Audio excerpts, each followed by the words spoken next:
Buenos días, bienvenidos otra vez a mis vídeos. Y en el día de hoy, después de que haya terminado el juicio, las sesiones del juicio oral del tema de Dani Alves, quería haceros un resumen más o menos de lo que se ha ido diciendo en las sesiones, las conclusiones a las que ha llegado la Fiscalía, la acusación particular y la defensa, y una valoración de lo que yo pueda pensar u opinar respecto a lo que ha ido saliendo en los medios de comunicación, porque como sabéis no he visto el juicio, no está grabado y tampoco tengo acceso a los autos. Entonces, he estado mirando lo que se ha ido diciendo y os voy a resumir más o menos lo que ha constado, lo que consta básicamente en la prensa y lo que ha manifestado tanto la acusación particular, el fiscal, como la defensa. Si empezamos por las declaraciones de la prima y la amiga, pues se supone que la amiga mantiene sin ningún cambio su versión respecto a lo que les dijo a los Mossos d'Esquadra y lo que dijo en instrucción. Es decir, es la misma versión contada todas las veces. No se ha salido ni un ápice de lo que dijo en su momento y eso es lo que se supone que le da credibilidad a este testimonio. Lo reseñable de esto es que esta amiga, por lo visto, debe tener conocimientos de derecho o está estudiando derecho o es licenciada en derecho. Y hubo en una ocasión, durante la celebración de su interrogatorio, en que esta persona dijo a preguntas de la defensa de que no me acuerdo, no me acuerdo, no me acuerdo. Intentó eludir la pregunta que se le había efectuado, con lo cual la magistrada de sala, la persona que estaba allí viendo cómo se estaba haciendo el juicio, la juez, le dijo que no podía eludir la pregunta y que tenía que contestar a lo que ella presuntamente dijo, que estaba muy nerviosa y que era el día de los hechos, estaba muy nerviosa y que por eso hay cosas que no recuerda básicamente, pero que fue por la situación, que no está cometiendo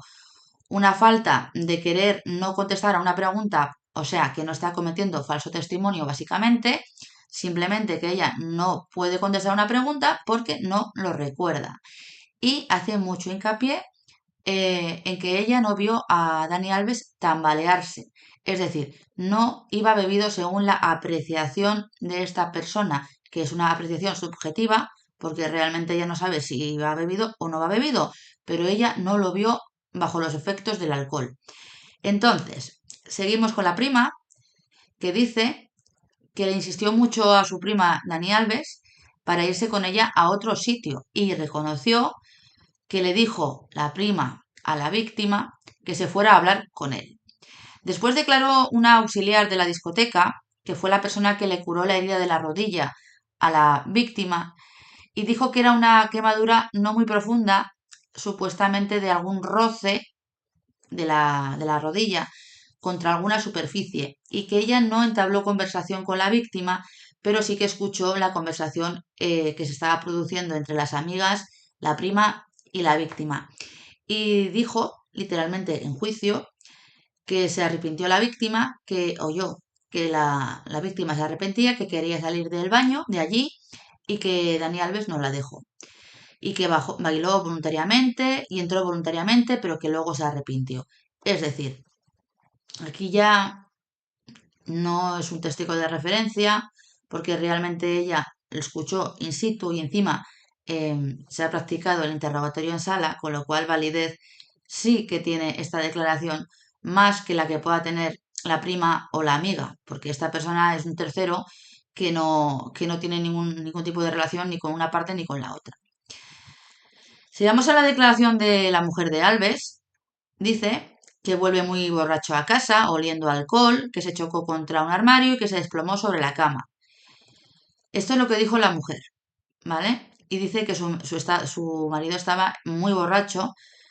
la noche que acudió a la discoteca Saturn. Después empezaron a declarar los testigos de parte de la defensa, que es un tal Diago, que es amigo de Alves, y dice que fueron a comer y beber y allí se tomaron entre 5 personas 4 o 5 botellas de vino y luego una botella de whisky. Y luego fueron a otra sala y se tomaron 5 o 6 copas de lo que fuera, el gin tonic o lo que fuera. Y luego siguieron bebiendo en la discoteca Saturn. Esta cantidad de alcohol no se lo cree ni el apuntador que lo llevaban ellos, porque son entre 4 o 5, que ya serían entre 4, porque uno de ellos en teoría, que fue el que cogió el coche, no podía beber, básicamente porque no estaría en condiciones y podría haberse producido algún otro tipo de incidente. Después declaró Bruno, que es la persona que estaba con Dani Alves en la discoteca, pero como es extranjero y no entiende el castellano, porque debe ser que es brasileño y él solo habla portugués o brasileño, como lo queréis ver, tuvo que declarar junto a un intérprete que interpretara en castellano las respuestas de ese testigo y que interpretara en portugués las preguntas que se le iban haciendo. Y dice que se veía que era un baño desde la zona VIP, es decir, que da a entender que la denunciante sabía perfectamente que se estaba metiendo en un baño, cosa que las demás partes niegan, y luego dice que a Alves le sentó algo muy mal y que por eso se fue al baño. Y después, durante ese mismo interrogatorio a preguntas de la defensa, dice que no sabe por qué entró Dani Alves al baño. Entonces, esto ha pedido la defensa que conste en acta como una contradicción en la declaración prestada por este testigo en sala. Y luego dice que cuando salieron del baño, Dani fue hacia el reservado y siguieron bailando. Escuchad esto bien porque luego diré mi opinión sobre lo que ha hecho este señor. Dice, o el intérprete no lo ha sabido interpretar, una de dos. Dice que salió del reservado, siguieron bailando, tras salir de ese reservado, que ellas se despidieron de ellos y se fueron, que no vio a la chica llorando en el pasillo y que sabían quién era Dani porque la gente se estaba haciendo fotos con él y porque se lo preguntó un camarero. Quedaros con esto, con este hecho concreto porque esto es importante, ¿vale? El director de la discoteca dice que Dani era un cliente habitual, pero que ese día no lo vio como otros días, es decir, que o había bebido o había tomado alguna sustancia psicotrópica y que era un cliente de desde hace más de 8 años. Dice que vio a la chica llorando y supuestamente alguien la había tocado, pero él vio que había algo más porque estaba en estado de shock muy alterada. Cuando pasó Alves por delante, la chica le dijo que había sido él, y entonces se la llevaron a una zona VIP y activó el protocolo. Vamos a ver, si en ese momento estaba Dani Alves, es que de verdad, yo alucino, estaba Dani Alves, ahí le dicen, es el que me ha violado o me ha agredido sexualmente o como queráis verlo,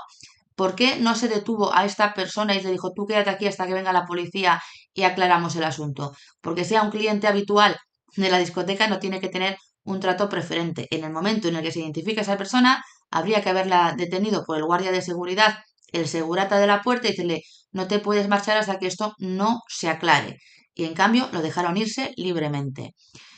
En fin, es que yo alucino a veces. Bueno, pues lo que os decía, se la llevaron a una sala VIPs, se activó el protocolo, se llamó a los Mossos de Escuadra y le dijo directamente a esta persona, la víctima, que no la iban a creer, que había entrado de forma voluntaria, que luego quiso salir y que ya no pudo y que estaba muy afectada. Y además manifiesta que el jefe de seguridad le dijo que en las cámaras de seguridad se veía cómo se habían besado con anterioridad a entrar en el reservado. Hay un amigo, supuestamente de la víctima, que es un abogado, que hace referencia a una llamada por WhatsApp de la víctima y que la misma era consciente de todo lo que había pasado, ¿vale? Estuve hablando con este amigo por todos los hechos que habían ocurrido en la discoteca y estuvieron hablando sobre este asunto. Después declararon los Mossos que además estos chicos estos hombres, perdón, a ver si se me van a cabrear, iban vestidos de paisano cuando acudieron a la discoteca y dicen literalmente que la chica estaba en estado de shock y que las cámaras corroboraron la versión de la víctima. Es decir, ya siempre os lo he dicho, elementos periféricos que acrediten además que la versión de la que se está dando es la que es y no es una versión inventada o manipulada. Después llegó el turno de los 5 peritos que declararon y había unos peritos que son imparciales, es decir, los que atendieron a la víctima en el hospital porque no tienen relación con ninguna de las partes y los que lo pudieran haber atendido a nivel judicial. Y los testigos de parte, que son los contratados por la acusación particular o por la defensa, para que les hagan un informe a su medida y poder manifestar y acreditar algo que sea positivo para la parte que les contrata, porque realmente esos peritos van a cobrar de la parte que los ha contratado, entonces con lo cual el informe tiene que ser supuestamente favorable, que en algunos casos no lo es, para la persona que va a pagar los honorarios de los peritos. Entonces, los médicos que atendieron a la víctima del Hospital Clínic de Barcelona, que recordemos que se la llevaron directamente en ambulancia, cosa que o estaba muy mal o no, tampoco es muy normal que llamen a una ambulancia y no se traslade en el coche policial, bajo mi punto de vista, al centro médico, o sea, con lo cual si tuvieron que llamar a una ambulancia es porque estaba realmente muy mal la víctima, no fue un capricho. Dicen que no hay lesiones en la zona íntima, pero esto no implica que no haya habido una agresión de carácter íntimo, porque en el aproximadamente un 80% de ese tipo de agresiones no hay lesiones en esa zona íntima, porque se han hecho estudios y realmente hay muchísimas agresiones de tipo íntimo que no, que no dejan señales, pero en esa zona, pero en otras zonas del cuerpo, como esta chica tenía, pues sí. Entonces, le llegó el turno al psiquiatra del hospital, a la psiquiatra, que dice que la víctima no está simulando ni exagerando la situación y que le hicieron unos cuestionarios in situ psiquiátricos nada más producirse los hechos cuando fue trasladada al hospital y que esos cuestionarios le otorgan total credibilidad. Es más, dice que no se lo está inventando y asegura literalmente que no tiene ninguna duda, ninguna sospecha de que esta chica esté exagerando o simulando, porque las pruebas objetivas psiquiátricas que se le han realizado le dan credibilidad a la versión de los hechos, a cómo ella ha contado los hechos y a su vivencia, a cómo los recuerda a nivel psicológico y traumático además.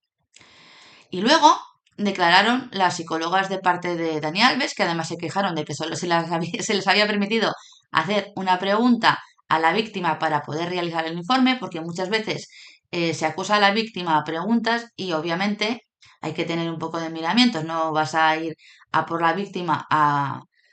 por ella, venga, vamos a machacarla para que nos diga algo que realmente nos sirva para tirar por tierra todo lo que han hecho los otros médicos forenses y peritos. Entonces,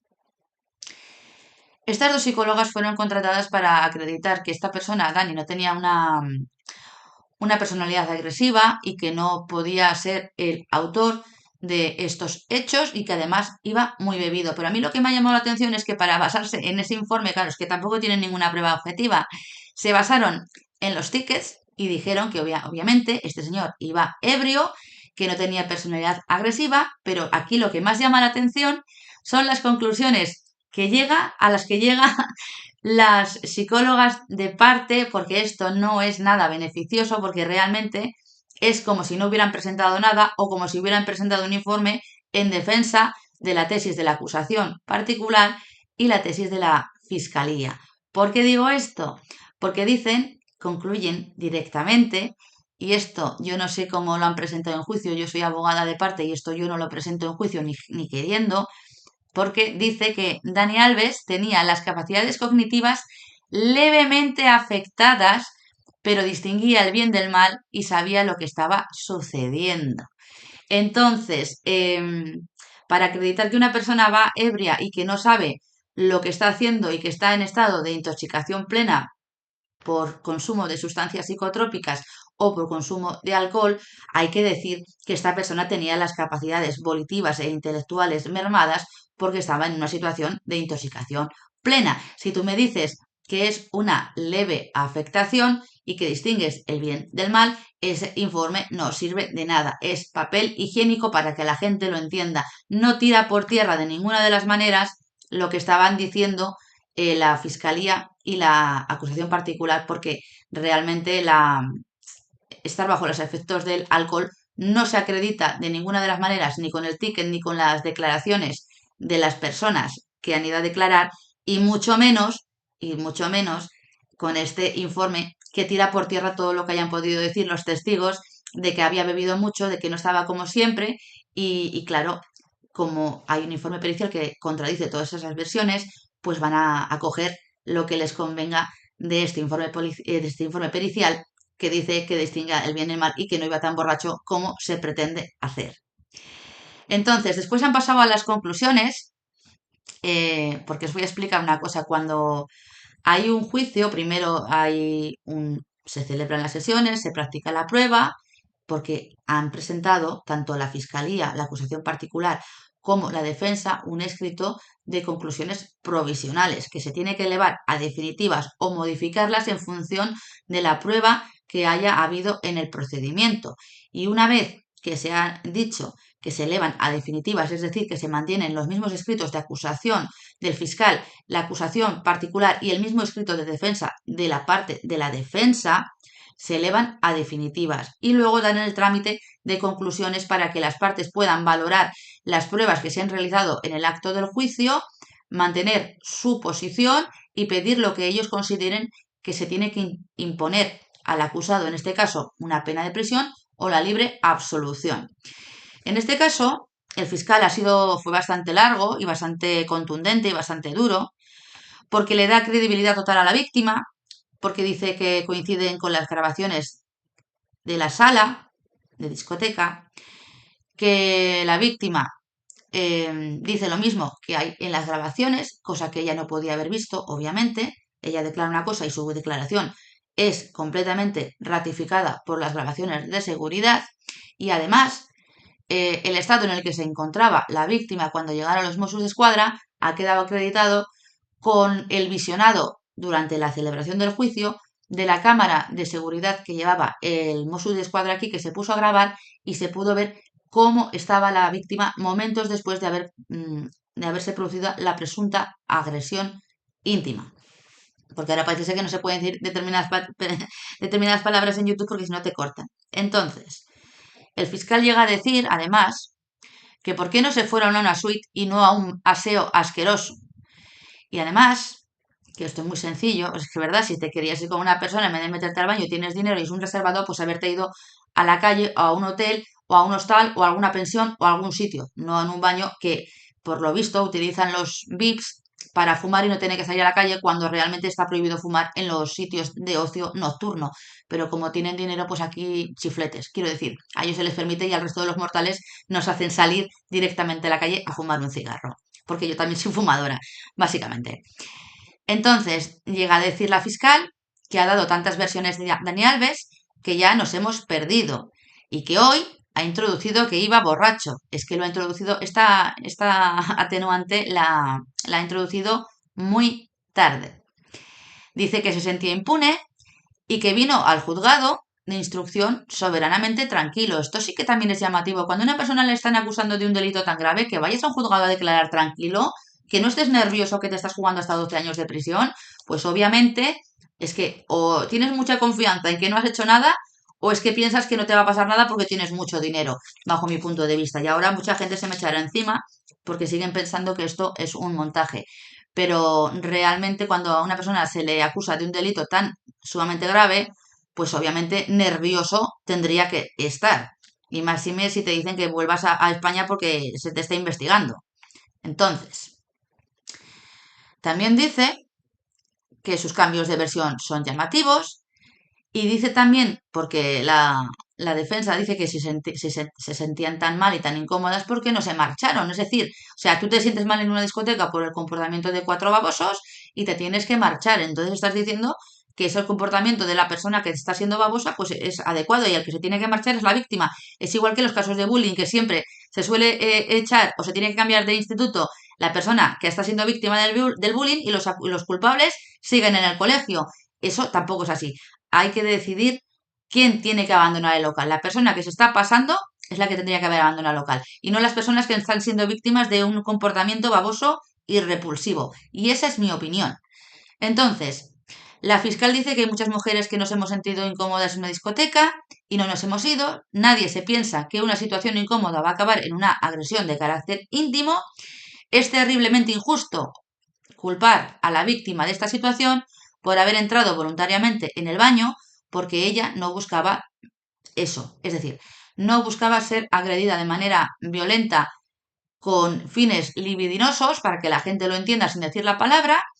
Y claro, se le está culpando a ella porque, como muchas veces yo también lo dije, que si uno se va al baño ya sabe lo que va, pero si hay violencia o intimidación, como dije en el anterior vídeo, hay violencia o intimidación ambiental y no ambiental de todo tipo, pues obviamente eso de que ya sabían a lo que iban lo vamos a dejar a un lado, ¿vale? Entonces, también sigue diciendo la fiscal que una mujer acepte una copa y acepte ir a un reservado no implica que quiera tener relaciones de carácter íntimos. Y aquí hace alusión a que no luchó, que eso es cierto, pero eso no implica que hubo consentimiento, que es la piedra angular de este tipo de delitos. Porque hay dos reacciones, o luchar o quedarse paralizada por el miedo. Y en este tema tengo que decir que antiguamente sí que se exigía que hubiera algún indicio externo de que la víctima se había podido resistir a la agresión, pero la jurisprudencia del Tribunal Supremo cambió y ahora no se exige que la víctima vaya hecha un cuadro, vamos, que vaya marcada de arriba a abajo, ni que haya tenido unas lesiones de tal gravedad que supongan que se ha podido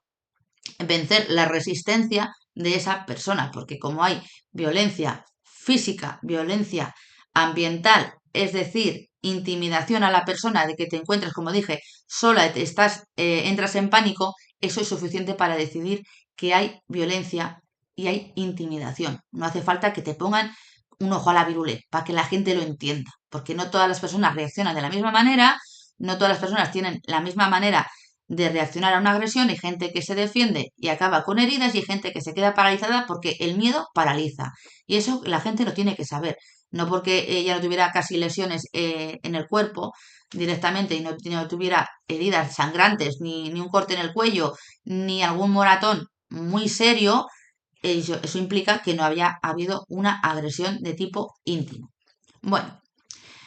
también dice que no es la primera que no tiene lesiones en la zona íntima femenina, porque ya hemos dicho que había un estudio que revela que aunque haya una agresión de este tipo en muchas ocasiones y no es una violación salvaje, no va a haber una lesión que pueda decidir si es consentida o no consentida, porque realmente hay veces que las relaciones son consentidas y hay lesiones, y hay veces que las relaciones no son consentidas y no hay ningún tipo de rastro de que haya lesiones. Eso depende de la persona, depende de cómo se realice y se dependen de muchas, muchas cosas. Y eso lo ha dicho un médico imparcial en el acto del juicio. Además, la fiscal, y esto así que me ha hecho a mí decantarme por mi opinión personal sobre quién es el responsable o no de los hechos, valora la forma de irse de Dani Alves después de producirse el encontronazo en el reservado, los dos a puerta cerrada en el baño. Porque dice que se va muy rápido de la zona, porque no quiere estar allí. Es decir, están bailando, están bebiendo champán, todo está muy bien, se van al baño y nada más salir del baño sale corriendo, se va al reservado y le dice a Bruno que se tienen que marchar. Tanta prisa tenía, por algo sería. Entonces, dice que en las cámaras se ve cómo pasa al lado de la víctima y de sus amigas y ni se despide, tan cerca que casi roza con el brazo de la víctima. No la saluda ni se despide y al señor le entró mucha prisa, literalmente para abandonar el lugar, que a los 4 minutos ya estaba saliendo por la puerta. Y pregunta por qué no se despidieron y por qué ella estaba llorando en el pasillo. Entonces, esto lo quiero enlazar con lo que dijo Bruno, de que se habían ido al baño, que no sabía por qué se había ido al baño, después dice que porque ya muy bebido, y después, en la declaración que prestó en sala, dijo que después de salir del reservado, siguieron bailando y siguieron bebiendo allí. Es decir, todo lo que dicen las cámaras de grabación de que salió del baño y directamente se fue del local, que en 4 minutos ya había recorrido todo el local y estaba saliendo por la puerta al lado de la víctima, es contradictorio con lo que está diciendo el amigo extranjero Bruno de Dani Alves, con lo cual esta persona podría ser imputada por un delito de falso testimonio de perjurio, para que la gente lo entienda, porque para intentar salvar a su amigo se ha inventado una versión de indios y de vaqueros de que sí que se despidieron de ellos, que ellos se despidieron de las chicas y que salieron, y en ningún momento dice que vio a la chica llorando en el pasillo cuando las cámaras de seguridad dicen que estaban al lado, que pasaron básicamente rozándose, la chica estaba llorando y él dice que no la vio y que estaba muy, muy oscuro. A la entrada ya no está tan oscuro como dentro. Entonces yo considero que esta persona ha podido cometer un delito de falso testimonio. Y si seguimos, también se pregunta a la fiscal, este alegato de la fiscal es salvaje, porque dice que en las imágenes, aunque él dice ahora que iba bebido, se observa una actitud muy normal de Dani Alves y que se ve cómo llega, cómo se va, que saluda en perfecto estado y encima que se dan un abrazo, o sea que se ve que esta persona no estaba bajo los efectos del alcohol. Y dice que es complicado decir que hay consentimiento cuando tienes que coger a la chica de la barbilla, darle golpes para tener relaciones de carácter íntimo y por muy bebido que se fuera, era imposible que no viera que la chica no quería tener relaciones íntimas con él. Le dieron igual sus súplicas, la agarró del cuello, la lanzó al suelo, la tuvo que dar un par de bofetadas. Básicamente yo creo que el fiscal lo tiene meridianamente claro, no clarísimo, clarinete. La abogada de la acusación particular empieza defendiendo a la chica de 23 años que ha sido objeto de ataques en redes sociales. En TikTok siguen habiendo imágenes de la chica que ha sido la denunciante. Y dice además que está de baja laboral e incluso que está acudiendo a un psiquiatra, cosa que se ha puesto en tela de juicio por la defensa, pero está acudiendo a un psiquiatra y si lo dice la abogada de la acusación particular será porque tiene pruebas objetivas de que esta persona está en tratamiento psiquiátrico, porque como yo dije en el anterior vídeo, sin que yo hubiera tenido conocimiento de estos informes, la víctima tiene un trastorno de estrés postraumático, es decir, ha vivido una situación muy, muy, muy traumática y eso le ha dejado una señal bastante fuerte a nivel psicológico y psiquiátrico. Y además va a ser una cosa que no se le va a ir por mucho que se trate, que las pastillas no le van a arreglar el tema y el miedo ese pues lo va a tener de por vida. Entonces, dice que a nuestra representada le ha sido muy difícil llegar a este juicio, ha sido muy difícil llegar hasta aquí porque obviamente es una persona famosa y nadie la iba a creer y que realmente hay muchas mujeres que tienen experiencias de ese tipo con gente que tiene dinero y no lo denuncian por miedo a que no se les crea y esta mujer por lo menos ha tirado para adelante como los de Alicante. Bajo mi punto de vista hay que alabarle el gusto de poder demostrar que no todo el monte es orégano y que por mucho que se tenga dinero cuando cometes un delito pues vas a pagar como todo hijo de vecino. Entonces, también dice que no quería denunciar, que tenía miedo de que no la creyeran y realmente estaba en estado de shock. Dice que lo que pasó antes de entrar en el lavabo le es igual, obviamente, porque en ese momento se supone que había consentimiento, estaban bailando, bebiendo y filtreando y ligoteando, lo que se hace en una discoteca una noche normal. Y también le dice que es igual que la chica fuese a perrear, es decir, a bailar como se baila en esos países el reggaetón, que básicamente todo el mundo sabe lo que es perrear, ¿vale? Si se dice que no, es no. El procesado sabía que no quería. Es un acto de humillación cuando la tiró al suelo, la golpeó y le dijo que era su mujer de mala vida en sentido literal y diminutivo, para que la gente lo entienda. Prosiguió la acusación denunciando el maltrato y las vejaciones que sufrió la víctima en el proceso de la agresión íntima y poniendo en valor todas las pruebas que indican la violación. Alves ha descrito lo que ocurrió en el baño como alguien totalmente pasivo y que solo se levantó para terminar la relación fuera. Y su versión es materialmente imposible de sostener. No ha existido ninguna reparación del daño, que es lo que dice, luego lo diré, la defensa, y finalizó su intervención la abogada de la defensa, que se llama Esther García, descartando la validez de la atenuante presentada en la defensa porque dicen que no se movió de sus exigencias iniciales y además pidió una pena de 12 años, porque ahora os diré lo que dice la defensa, porque la defensa ha pedido unas atenuantes que no se las van a dar ni queriendo. Pero bueno, y ahora os explicaré después lo que es la reparación del daño. Sobre el supuesto consentimiento, la abogada Esther García dice que me da igual que fuera a perrear, como os he dicho, y ha explicado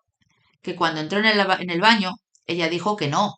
Y cuando una mujer dice que no, es que no, no es que sí, no es que el solo sí, es que el no es no en todos los lados. Si tú quieres tener una relación de carácter íntima, hay actos que pueden dar a entender que quieres, pero si tú dices no, es no, eso que quede muy claro. Entonces, el procesado sabía que no quería y así lo dijeron en sus conclusiones definitivas la acusación particular. Y ahora vamos con la defensa, que ha sido bastante más corta, porque realmente tampoco tiene mucho que decir, porque dice que su cliente ha visto sus derechos fundamentales vulnerados en el proceso y que el discurso de la víctima estaba preparado para no incurrir en contradicciones, que claro que va a decir la defensa. No es que estuviera preparado, porque en el momento en el que yo esto, ella lo tiene que decir, pero realmente no es que estuviera preparado porque si ha dicho lo mismo en las grabaciones que ha habido de un guardia, o sea, de un policía en el momento de los hechos, es decir, nada más ocurrir los hechos, y las cámaras corroboran lo que está diciendo ella, y esa es la versión que ha mantenido desde un principio, con solamente eso ya es suficiente para enervar la presunción de inocencia, porque es un testimonio congruente, coherente, mantenido en el tiempo y persistente en la incriminación de la persona a la que se ha denunciado. Y hay muchísima jurisprudencia del Tribunal Supremo sobre esta cuestión. No hay ánimo de venganza, no hay ánimo de enriquecerse de ninguna de las maneras y además hay elementos periféricos, como digo siempre, que corroboran lo que dice la denunciante, la víctima. Con lo cual, mucho me parece muy bien que la defensa diga que ha incurrido en contradicciones y que es una declaración preparada, pero es que en el momento en el que empezó a decir lo que había pasado en la discoteca, no estaba asesorada por ningún letrado, no había pasado el tiempo suficiente para decidir lo que se tenía y lo que no se tenía que decir, y las tres personas han dicho exactamente lo mismo y la gente que ha ido a declarar del local ha dicho lo mismo, con lo cual lo de las contradicciones no es, no les va a valer para nada, absolutamente para nada. También puso en duda que se tenga el trastorno de estrés postraumático de la víctima, porque dicen que no se toma la medicación y que no va al psicólogo ni al psiquiatra, cosa que ellos no pueden acreditar salvo que hayan vigilado a la víctima y eso podría ser otra cosa mariposa y ya podrían iniciar acciones también porque vamos, la víctima, porque tampoco es para que sigan a la víctima para saber lo que hace o que deja de decir, porque si hay estos hechos es que yo entiendo que no pueden decir que no va al psicólogo o al psiquiatra porque ellos no tienen por qué saber a qué psiquiatra va, a qué centro médico va o si ha cambiado de psiquiatra. Entonces, es que estos que le han hecho un seguimiento a ella para ver dónde iba y dónde dejaba de ir. Encima de víctima, por la cama, ¿vale? No voy a decir la frase porque realmente esto tampoco lo considero de recibo. Una cosa es una cosa y otra cosa es otra cosa. Pero bueno, también puso en duda lo del estrés postraumático que he dicho y que le da vergüenza todo lo que está viendo, porque dice que le dé vergüenza poner una denuncia, cuestiona la veracidad de la denunciante porque le da vergüenza poner una denuncia y que su relato al completo está, es mentira, básicamente. Lo que dice que a ella le da vergüenza literalmente a la letrada, como tenía las dudas para poner la denuncia, que su relato era incompleto, que no había heridas a nivel interno y que el mismo hecho de que la chica se encontrará incómoda. Ole, ole. O sea,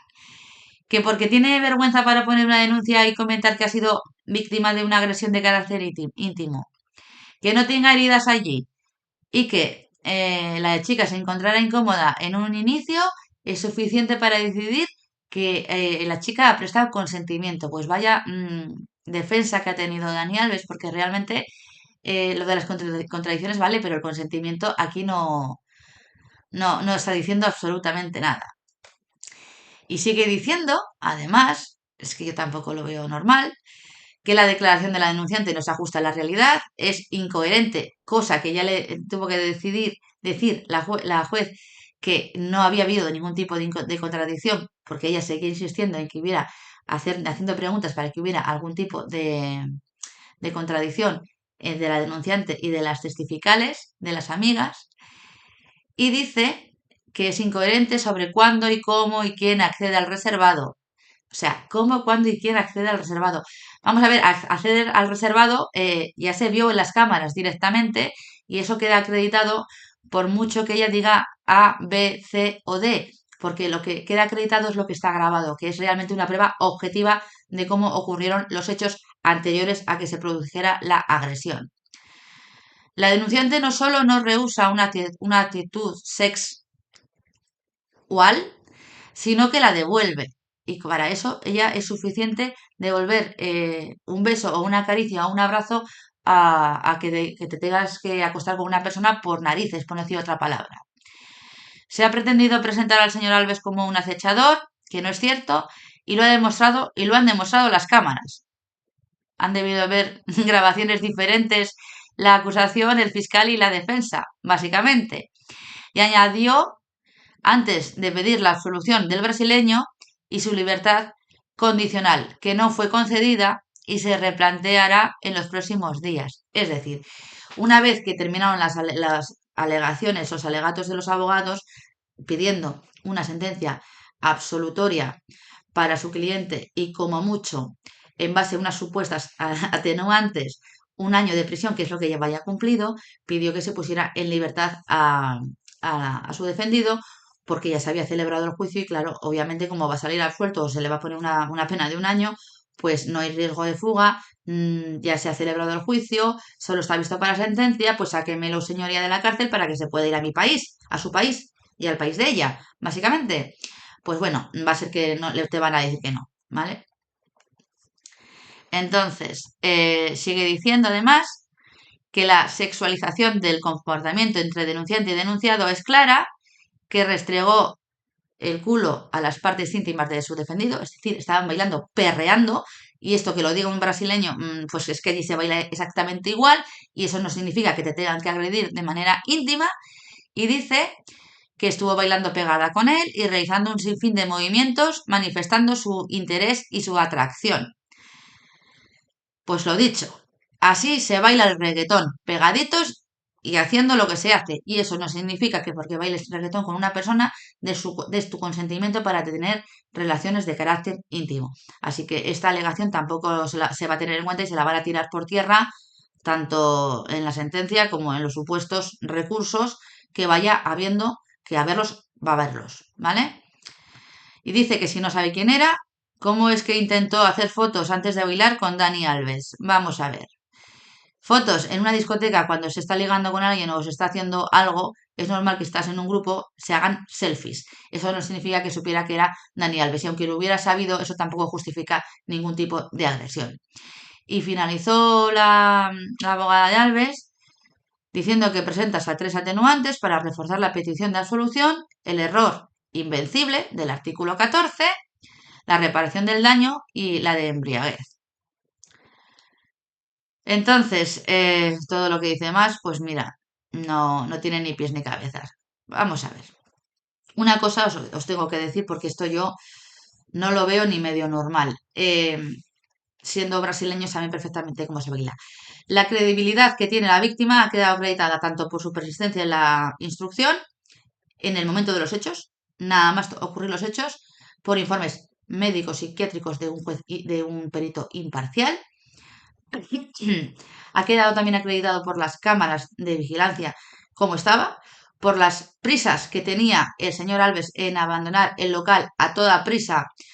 cruzándose delante de ellas y no siendo parado indebidamente por el jefe de seguridad que lo tendría que haber parado y decir, tú estás siendo acusado por esta chica de agresión sexual, te quedas aquí hasta que aparezcan los Mossos de Escuadra, eso se tendría que haber hecho. Las declaraciones de las personas, obviamente, no se pueden tener en cuenta porque ya he dicho que muchas veces las testificales son subjetivas, aunque en este caso las grabaciones que hay de los Mossos de Escuadra y de la discoteca corroboran lo que dicen las testificales de la defensa y de fiscalía, cosa que no pasa con las testificales de Dani Alves, que incluso uno de los testigos ha llegado incluso a poder cometer un presunto delito de falso testimonio porque dice algo que no queda acreditado en las cámaras y yo considero que se tendría que abrir diligencias previas de deducir testimonio para enjuiciar estos hechos de falso testimonio, porque dice que estuvieron bailando después de salir de allí y bebiendo, y en las grabaciones pone que se fueron a los 4 minutos y estaban en la puerta del local y tenían mucha prisa. Respecto a lo que dicen los forenses, ellos sabrán mejor que nadie si una agresión produce o no produce y dependiendo de qué circunstancias se producen lesiones o no, lo cierto es que esta chica sí que tenía una herida en la pierna de que la habían obligado a ponerse de rodillas. Había un informe de la policía científica que acredita que la versión que está dando esta chica es la correcta según la posición de las huellas que se pudieron encontrar en el baño en el momento de producirse los hechos, es decir, no hay un lapso de tiempo en el que realmente pueda entrar alguien allí y contaminar la escena del crimen, como digo yo siempre, de los hechos. Las cámaras dicen lo mismo que dice la chica, el Mossos d'Esquadra, la grabación que se reprodujo en sala, dice lo mismo y se dice y se ve el estado en el que se encontraba la víctima y todo lo que está diciendo la víctima es lo que dijo en un primer momento. Y además hay un informe de parte del Alves que dice que no iba lo suficientemente borracho para no saber lo que hacía. Con lo cual, como lo que no se practica en sala no existe y aquí se ha practicado todo en sala y se han visionado los vídeos y la valoración de la prueba se tiene que hacer conforme a la sana crítica el juzgado de primera instancia, es decir, el que está celebrando las sesiones de juicio oral, yo considero que la presunción de inocencia no es que haya indubio pro reo, no, es que la presunción de inocencia ha quedado mm, directamente quitada, se ha enervado la presunción de inocencia, no goza de presunción de inocencia porque todas las pruebas que hay apuntan a que esta persona es responsable de un delito de agresión de carácter íntimo contra una chica que no prestó su consentimiento, que le causó lesiones, que tenía prisa y que realmente no va a salir condenado, ¿vale? Va a salir condenado, pero va a salir condenado y con una pena bastante alta. Porque además las atenuantes que dice la defensa de error invencible, bueno, tú puedes saber o no que estás cometiendo un delito y eso es en el error invencible del artículo 14, tú estás haciendo un comportamiento, una acción que tú te crees que no es delito, pero a mí que no me digan que hay error invencible cuando que para tener una relación forzosa con una mujer tienes que golpearla porque realmente en el acto del juicio la policía diría si esta persona tenía algún signo en la cara de haber sido golpeada, también dirían si tenía lesiones que tuvo que ser curada. Hay testificales que acreditan lo que dijo esta mujer desde un inicio y si tú agredes de esta manera y sales corriendo, corriendo literalmente de la discoteca nada más suceder los hechos, no me puedes alegar que hay error invencible, que tú no sabías que estabas cometiendo una agresión de carácter íntimo, una violación. Porque si tú piensas que es consentido y no es una violación que has forzado a la persona a mantener relaciones de carácter íntimo contigo, sigues bailando en la discoteca, tomándote tu consumición y no te vas corriendo, coges a tu amigo y dices, nos vamos, pasas por al lado de las chicas que las ves como están y lo único que te preocupa es salir cuanto antes de la discoteca. Con lo cual, para mí ha quedado muy clarito que esta persona sí que puede ser responsable de los delitos que se le están imputando y que deberían de ser alguno más porque realmente solamente se le está enjuiciando por esta chica, pero no por los tocamientos que hubo respecto a otras personas. Y respecto a la reparación del daño, efectivamente, igual que dice el fiscal y dice la acusación particular, no se ha reparado el daño porque la reparación del daño consiste en indemnizar a la víctima en el momento procesal oportuno. Es decir, tú antes de que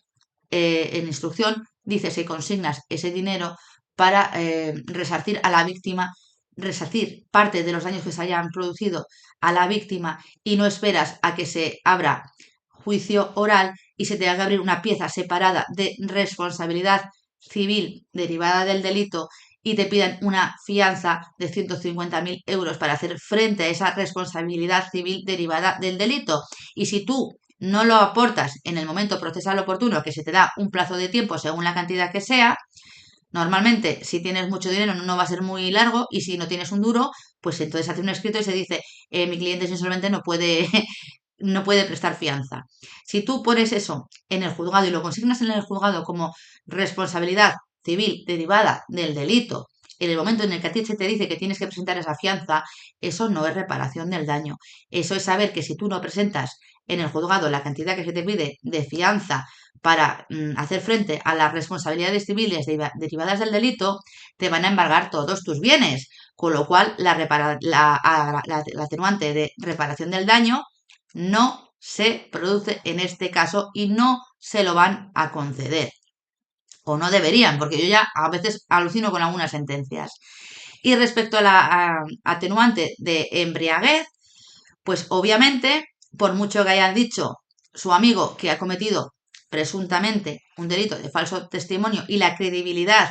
que tiene después de haber mentido literalmente y de que constara en acta las incongruencias que entre una pregunta y otra estaba haciendo ese mismo testigo que dice que habían bebido mucho y que se ha sacado que han bebido mucho de los tickets que no viene ni nombre ni apellidos de quién ha sido el que ha pagado ese ticket. Y si añadimos el informe de parte ole ole que va contra los intereses de su propio defendido, es decir, de Dani Alves, diciendo que tenía una alteración leve de las capacidades volitivas e intelectuales, pero que eso no le impedía comprender el bien y el mal, la atenuante de embriaguez, primero, no se ha hecho ninguna prueba que acredite que esta persona estaba borracha en ese momento. Segundo, todo lo que os he dicho, no se ha acreditado que esa persona bebiera de esa forma, por mucho que lo diga el director de la sala Sutton, porque como es un cliente tampoco puede declarar muy en contra de él, porque es un cliente habitual y va a perder una clientela importante, tanto él como los conocidos de él que se puedan dedicar a hacer este tipo de cosas y que realmente no se hayan denunciado, porque muchas veces muchas agresiones no se denuncian por miedo y vergüenza, pues entonces el estado de embriaguez tampoco se lo va a conceder en sentencia y les va a tocar recurrir. Con lo cual, yo considero que normalmente los jueces suelen tirar hacia lo que dice siempre el fiscal cuando ha quedado acreditado la comisión del hecho. Es decir, no son muy dados a interponer, o sea, a poner una pena máxima a una persona y habiendo pedido el fiscal 9 años de prisión, pues obviamente, aunque la defensa pida 12, yo creo que la sentencia va a rondar entre los 9 o los 10 años de prisión para Dani Alves por un delito de agresión violación, para que la gente lo entienda. Y hasta aquí mi vídeo de hoy. Espero que me dejéis en comentarios todo lo que consideréis, pero que os quede muy claro que el artículo 14, el error invencible, no se da en este supuesto porque él sabía que estaba haciendo algo que no debía de hacer, sino de ahí no se habría alargado como alma que lleva el diablo, deprisa y corriendo, vámonos, vámonos. La reparación del daño tampoco se ha ocasionado, la embriaguez no ha quedado acreditada y que lo que sí que ha quedado acreditado es que no hubo consentimiento una vez entró la chica al reservado y como no hubo consentimiento y hubo violencia física que la agredió de manera física y violencia ambiental, instrumental que digo yo, porque se vio sola en un espacio reducido sin que nadie la pudiera oír y eso de que yo grito, yo pataleo, tú grita todo lo que tú quieras en una discoteca con la música a todo volumen. A ver quién te va a oír y más en un reservado. Espero que paséis muy buena tarde y nos vemos en próximos vídeos.